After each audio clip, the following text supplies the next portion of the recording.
অবৈধ সম্পদ অর্জন ও দুর্নীতির অভিযোগে সাবেক মন্ত্রী কামরুল ইসলামের বাসায় সেনাবাহিনী অভিযান চালিয়েছে। সাবেক খাদ্যমন্ত্রী ও আইন প্রতিমন্ত্রী অ্যাডভোকেট কামরুল ইসলামের বিরুদ্ধে অনুসন্ধান শুরু করেছে দুর্নীতি দমন কমিশন। দর্শক, আপনারা এই মুহূর্তে দেখতে পাচ্ছেন সাবেক মন্ত্রী কামরুল ইসলামের বাসায় কিন্তু গোপন কক্ষে কিন্তু একেবারে টাকার গোডাউন পাওয়া গেছে।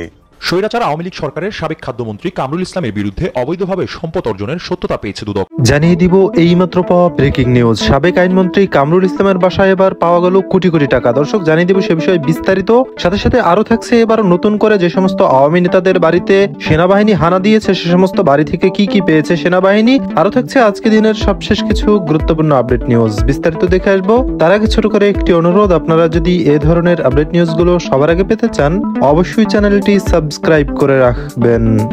স্বৈরাচার আওয়ামী লীগ সরকারের সাবেক খাদ্যমন্ত্রী কামরুল ইসলামের বিরুদ্ধে অবৈধভাবে সম্পদ অর্জনের সত্যতা পেয়েছে দুদক। 2 দফায় মন্ত্রণালয়ে দায়িত্বে থাকা অবস্থায় নিয়োগ বাণিজ্য, সরকারি টাকা আত্মসাৎ, ক্ষমতার প্রভাব খাটিয়ে নিজ ও আত্মীয় স্বজনের নামে বেনামে দুর্নীতির মাধ্যমে প্রচুর জ্ঞাত আয় বহির্ভূত সম্পদের মালিকানার প্রাথমিক সত্যতার প্রমাণ মিলেছে।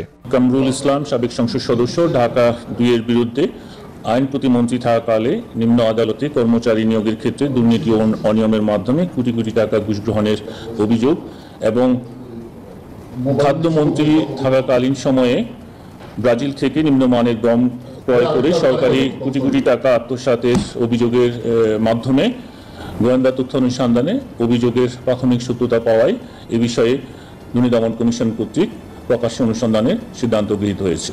দুদকের মহাপরিচালক আরো জানান, লক্ষ্মীপুর রামগতি উপজেলার মেয়র মেজবাউদ্দিন ও নেত্রকোনা মদনপুর পৌরসভার মেয়র আব্দুল হান্নান ক্ষমতার অপব্যবহার করে অবৈধ উপায়ে নামে বেনামে সম্পদ অর্জনের প্রাথমিক সত্যতা পেয়েছে সংস্থাটি। বিভিন্ন দেশে পাচারকৃত অর্থ পুনরুদ্ধারের জন্য আমরা ইতিমধ্যে 71টি মিউচুয়াল লিগ্যাল অ্যাসিস্ট্যান্ট রিকোয়েস্ট পাঠিয়েছি। এর মধ্যে ইতিমধ্যে আমরা আপনাদেরকে জানিয়েছিলাম যে আমরা 27টি MLAR এর জবাব পেয়েছি। বাকিগুলো আমরা এখনো পাইনি। আমাদের চেষ্টা অব্যাহত আছে। টাকা পুনরুদ্ধারের ক্ষেত্রে আমাদের প্রচেষ্টা অব্যাহত আছে, বাট এটা একটা সময় সাপেক্ষ ব্যাপার। এটা আমরা আমাদের চেষ্টা করেই যাব এবং আমরা যদি সময় মতো বিদেশ থেকে প্রয়োজনীয় সহযোগিতা পাই সেই ক্ষেত্রে এই কার্যক্রমটা দ্রুতই হতে পারে। অনুসন্ধান শেষে অভিযুক্তদের বিরুদ্ধে মামলার প্রস্তুতিও নিচ্ছে দুদক। দুর্নীতি, অবৈধ সম্পদ এবং অপকর্মের সাথে জড়িত আওয়ামী লীগের সাবেক খাদ্যমন্ত্রী কামরুল ইসলাম। তিনি টানা 4 বার সংসদ সদস্য হিসেবে নির্বাচিত হন এবং 2 মেয়াদে মন্ত্রী ও প্রতিমন্ত্রী হিসেবে দায়িত্ব পালন করেন। গত 15 বছরে দুর্নীতি, লুটপাট এবং অবৈধ কর্মকাণ্ডের মাধ্যমে তিনি বিপুল পরিমাণ অর্থের মালিক হয়ে ওঠেন।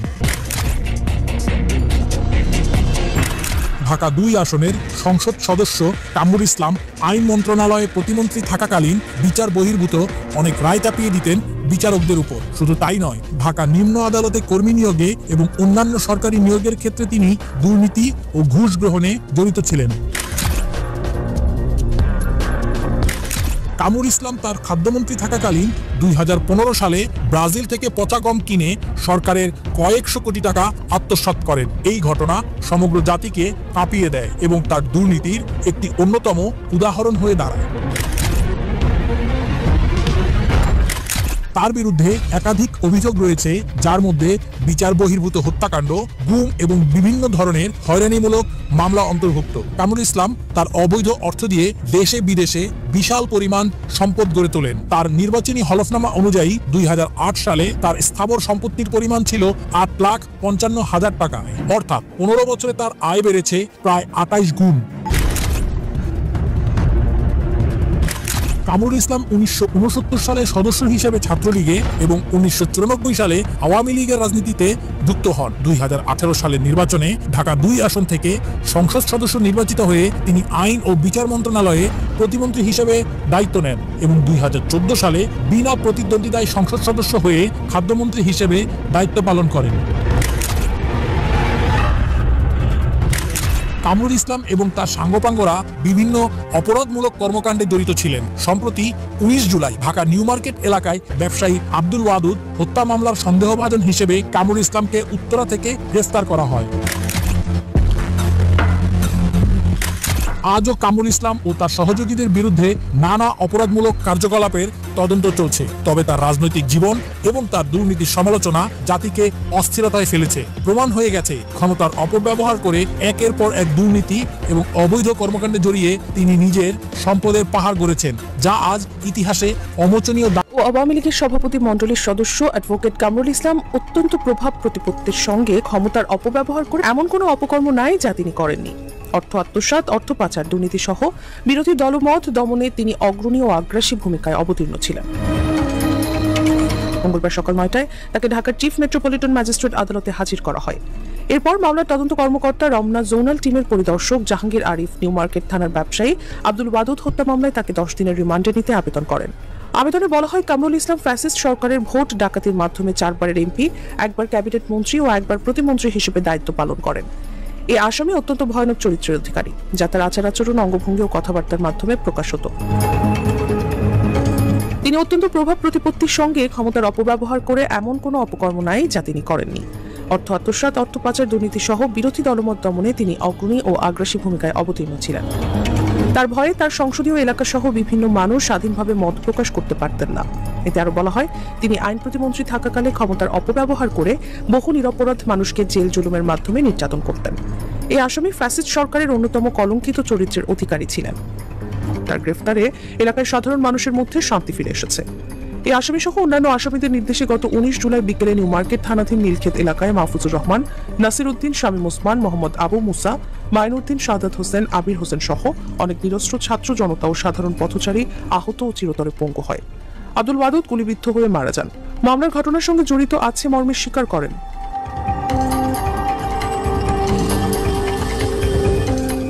প্রাথমিক তদন্তে এই আসামি মামলার ঘটনার সঙ্গে জড়িত থাকার তথ্য প্রমাণ পাওয়া যাচ্ছে। তিনি দেশ ছেড়ে বিদেশে পলায়নের বিভিন্ন চেষ্টা অব্যাহত রাখেন। তার বিরুদ্ধে তদন্ত কার্য অব্যাহত আছে। তিনি অতি গুরুত্বপূর্ণ একজন দলীয় পলিসি ডিসিশন মেকার ছিলেন। তাকে পুলিশ রিমান্ডে নিয়ে জিজ্ঞাসাবাদ করলে অতি গুরুত্বপূর্ণ তথ্য উদ্ঘাটিত হবে। রাষ্ট্রপক্ষ 10 দিনের রিমান্ড মঞ্জুরের পক্ষে শুনানি করে। আসামি পক্ষের আইনজীবী রিমান্ড বাতিল চেয়ে জামিন আবেদন করেন।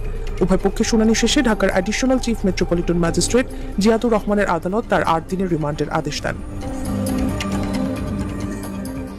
ইউক্রেনের আকাশ প্রতিরক্ষা ব্যবস্থা নিয়ে মার্কিন প্রেসিডেন্ট ডোনাল্ড ট্রাম্পের সাথে ফোন আলাপ করেছেন ইউক্রেনীয় প্রেসিডেন্ট ভলোদিমির জেলেনস্কি। সামাজিক মাধ্যম এক পোস্টে কথা জানিয়েছেন তিনি। জেলেনস্কির দাবি, ইউক্রেনের আকাশ সুরক্ষিত রাখার জন্য একসঙ্গে কাজ করার প্রতিশ্রুতি দিয়েছেন ট্রাম্প। প্রতিরক্ষা শিল্পের সক্ষমতা এবং যৌথভাবে অস্ত্র উৎপাদনের সম্ভাবনা নিয়েও আলোচনা হয়েছে দুই নেতার মাঝে। এছাড়াও আলোচনায় পারস্পরিক সরঞ্জাম ক্রয় ও বিনিয়োগ, কূটনৈতিক পরিস্থিতি এবং যুক্তরাষ্ট্র সহ আন্তর্জাতিক অংশীদারদের সঙ্গে ইউক্রেনের সহযোগিতা সম্পর্কেও আলোচনার কথা জানান ইউক্রেনের প্রেসিডেন্ট।